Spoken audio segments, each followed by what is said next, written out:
I have 4 questions in here. The first question is, how can one help others that will suffer because a political leader does and send out toxic messages and empower hatred? How can one help others? There's really nothing you can do on that spur of a moment if he's sending out those messages. The first thing to do is to identify that is wrong, what is wrong and what is right. And when you know what is wrong and what is right, then you behave accordingly. In other words, you yourself don't behave that way. As far as what the political leader is talking about, I don't think you as an individual can change that much. But that doesn't mean that you are withdrawn from it. Depends on what position you're at. If you're also at the political platform doing the same thing, you may be able to change it. If you're not in the political platform, the only thing you can convey your opinion is on your vote. Practically, then you carry out your vote and do what you can do. Politics is very complicated. I have seen leaders who sound rude and sound with a lot of hatred, but when they are doing it, it's not exactly hatred and rudeness. On the other hand, some political leaders are so public relations oriented. They won't violate anybody. They won't get the media mad. But behind, they may have done something different. And also, as a monk, I'm not interested in politics right now. I'm a monk. I don't have any opinions about any politics. I think the most important is to. If you really want to use politics to change the world, I think everybody has to realize we have to change ourselves first. Educate yourself, change. If everybody knows how to change oneself to go up to the right path, then the whole world would be a better place to live in. It's easy to see flaws in another person. You're wrong. This is not right. He's not doing the right thing. The same happened in the family. Start with the family. You could have seen something wrong with your brothers and sisters, even your mom and dad, your granddad, your grandmom. But how about yourself? The Buddhist teaching said you have to contemplate within, see yourself first, and then slowly people see your changes. If after you study the Buddhist teaching, you become more tolerant, you become more generous, you become more compassionate, people outsiders sees the change in you, your energy, your opinion could affect them. So don't try to change something forcefully by changing the other person, because who would accept your opinion right away? Plus, you're not in politics. As a monk, I didn't have that much time to check with the TV and look at how people politically manipulating anything, because I don't have the time to get into politics. I don't have enough time even to practice, given all these chores and daily chores I have to do. So I'm not interested in politics. It does not mean that I hate politics. No, I didn't have that time, and it's too complicated for me. I'm only interested right now in how to improve myself, and based on the Buddhist teaching, how to convey the Buddhist teaching to improve others. That's the only thing I can do within one lifetime. I don't have any time to run for politics. We have Justin Trudeau visit us last year, and you know Justin Trudeau, who's the Prime Minister of Canada. He came here at Chinese New Year. I had lunch with him at the back, and I gave him a gift. I gave him the gift of a bamboo Buddha statue, the Laughing Buddha. with a big belly. I said, what the laughing Buddha has been practicing is tolerance and openness and compassion. And I boldly talked to him that that's what we require in the parliament, in politics. We must be open, we must be compassionate to think about other people, and we must tolerate the ambiguities of other people. And he laughed and said, hey, this is exactly what we want. So we were holding, I took pictures with the laughing Buddha. And is that what Buddhism talk about sometimes? Yes, that's exactly what Buddhism is talking about. Tolerance, compassion, and forgiveness, and openness. Maybe that's what politicians require. Maybe that's what politicians should do. Not a self-motive for one's own party.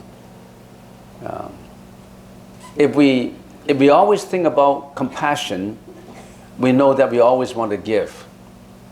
I think if all politicians think about giving and not just receiving, will I have the same term next year? And will my party be stronger? How long would I stand in here? Because of this position, will I gain in reputation and wealth and all that? If you're only talking about your self-interest, you wouldn't be a good politician. Politician is for the people. The country is by the people. So it's good to learn the Buddhist teaching, I said. Openness, tolerance, that's very important. And compassion. Compassion is to give. Openness and tolerance is a self-contemplation. So that's the only thing I can offer for this question. I don't know if I have answered it well, but I'm not good with politics. I can't differentiate the names of these political parties. I can't remember. But it's fun to talk to a politician, to talk to the Prime Minister last year about that.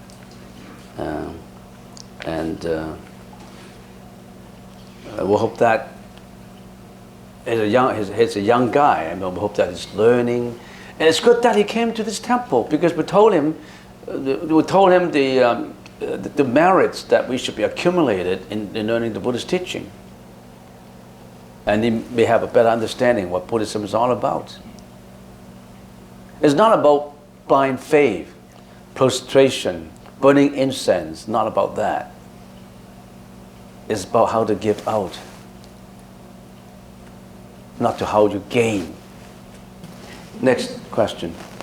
Dear Venerable Guan Cheng, we heard that you will give a meditation lecture in University of Hong Kong. What topic you will talk about? Will you consider to rerun this again in Buddhist temple, that we can have a chance to share your valuable views? The topic that I will be giving, I'll be away in March, in whole March, in the month of March. Then, the eight consciousness will be postponed forever. I've been talking about the whole year on consciousness, but it's good to review, though. Good to review it again and again. The topic is how to overcome emotional challenges. That's the topic. When you are giving a talk in a university, you cannot be too religious. I mean, not everybody is a Buddhist, so I try to avoid being too religiously attached. So we're talking about emotional problems. Nowadays, we have more psychic problems than physiological sickness, and this is psyche, internal kind of sickness, are difficult to heal. Many people suffer from depression, anxiety, phobia, you name it. So many of them suffer from this. And I heard that last night that a friend of mine called me up and said, in Hong Kong, people are getting to be very unhappy. A lot of people are unhappy with circumstances.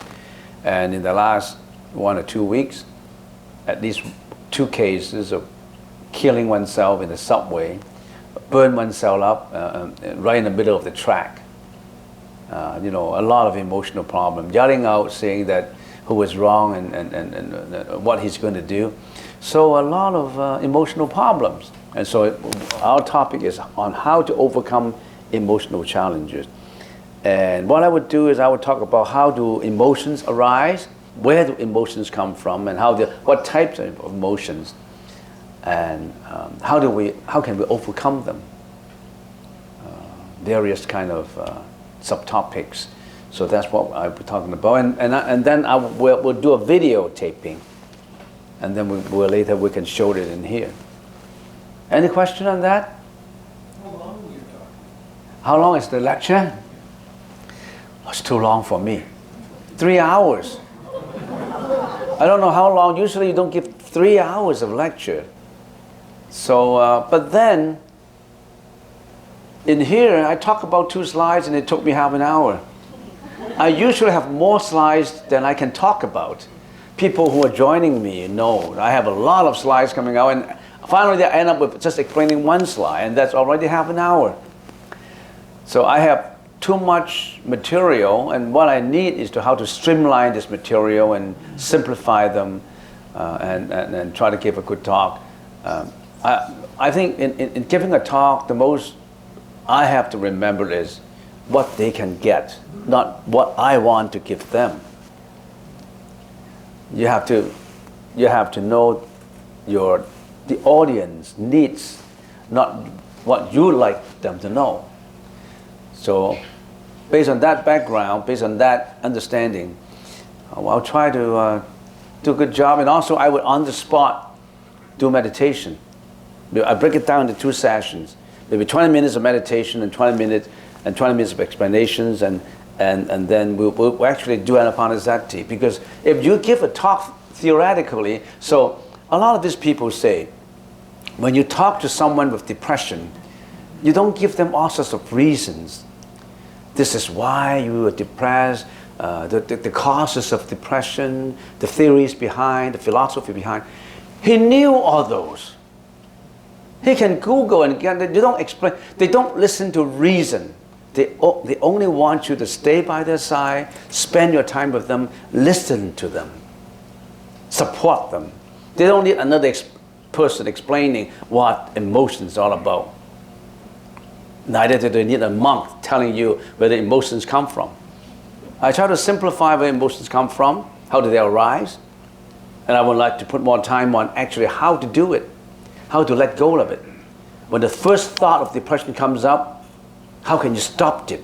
Telling the gatekeeper, say, stop that anxiety, that feeling of suicidal feeling, for example, in the depression. Stop that. Stop the flow of that thought. Because when the first thought comes up, first thought depression comes up, if you carry on to the next thought, second thought, third thought, it becomes a habitual tendency that you cling on to it.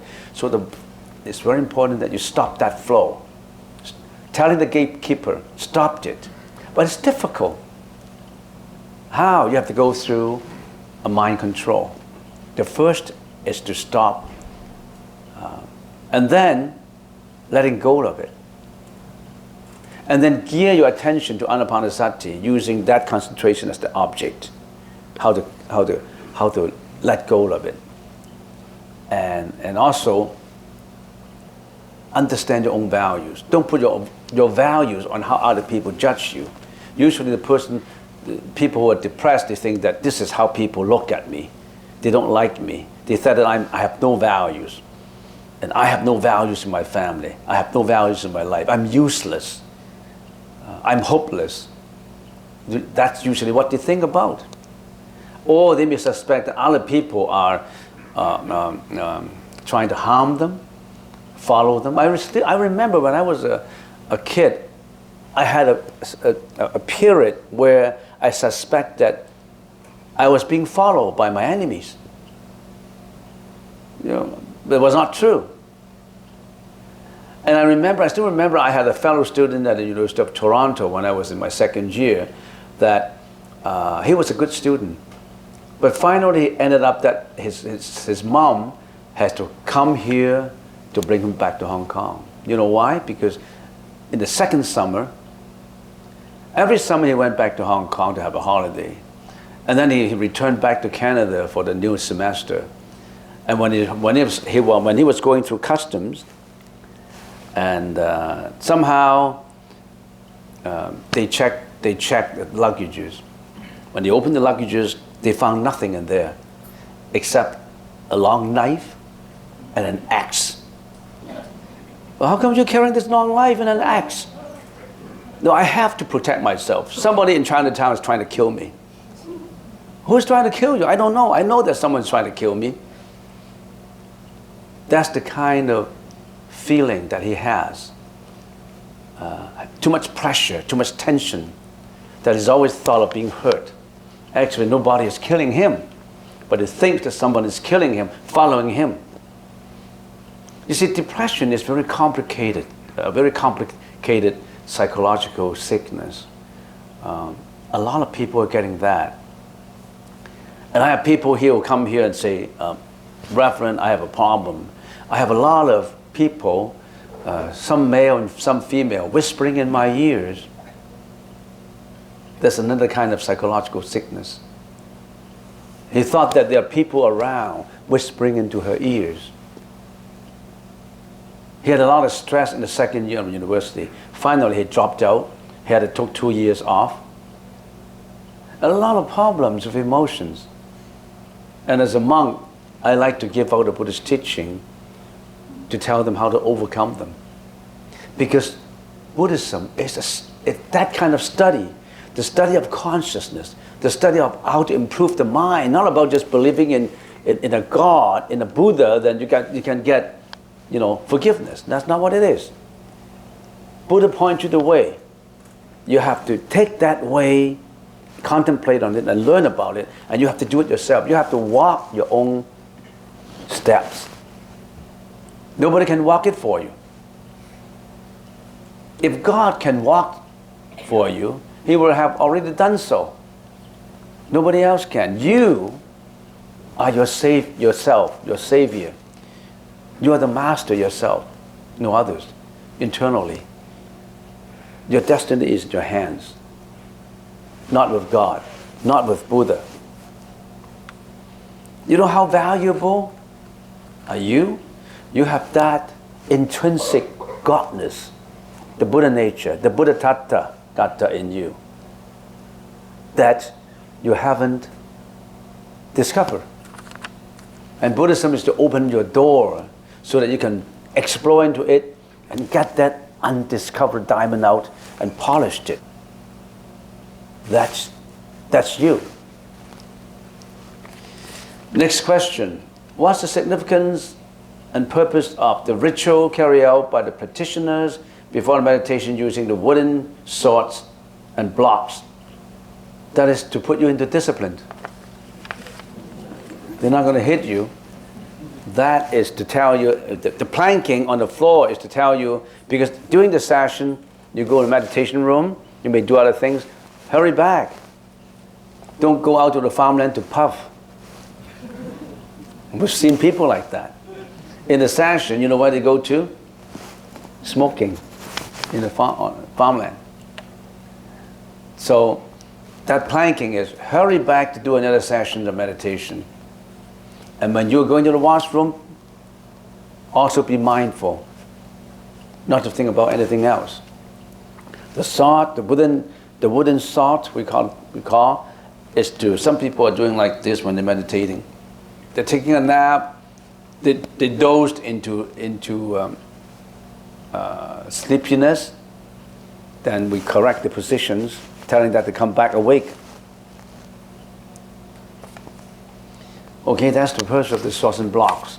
I don't know what you mean by block. The block is the hitting of the floor, and the stick is the disciplined stick to change, to correct your position, and to get you wake up if you're sleeping. Next question: what is the significance of the 6 tusks of the elephants in the parking lot? Usually, elephants have only 2 tusks. Saintly elephants have 6 tusks. Those are the saintly elephants. They're very rare. six-tusk elephants, and they were adorned with jewelries and a lot of exquisite ornaments on their body. There were two practitioners in the ancient times practicing meditation, and later both of them became enlightened. They're monks. Both of them become enlightened. But they have different ways of practice. This monk, who later became the Arahat, practiced wisdom. And he studied every approach of the Buddhist teaching, actually do the meditation. He attained nirvana and become an Arahat based on wisdom. And this person, another monk, he practiced giving out compassion. He was always giving out and helping others. He didn't concentrate on building wisdom, but he concentrated on giving out wisdom, giving out compassions and help and all that. And this, he didn't become an Arahat, and he was reborn as an elephant in the palace, being adorned with all different jewelries. He didn't have to do hard work. Elephants had to do hard work, tough work, but that elephant didn't have to do tough work. He had a lot. He enjoyed happiness. He had all kind of food. He was taken care by a lot of people, and he had all the adornments on his body. Because why? Because he gave out a lot in his previous lifetime, and now he's receiving all these merits. He didn't build up any wisdom. He still reincarnate into the animal realms, being an enjoyable, joyful elephant. But that Arahat who practiced wisdom became an Arahat. But in his next life coming down, he's still enlightened. He was also practicing, was also preaching the Buddhist teaching, but he had a problem. Nobody served him with any food.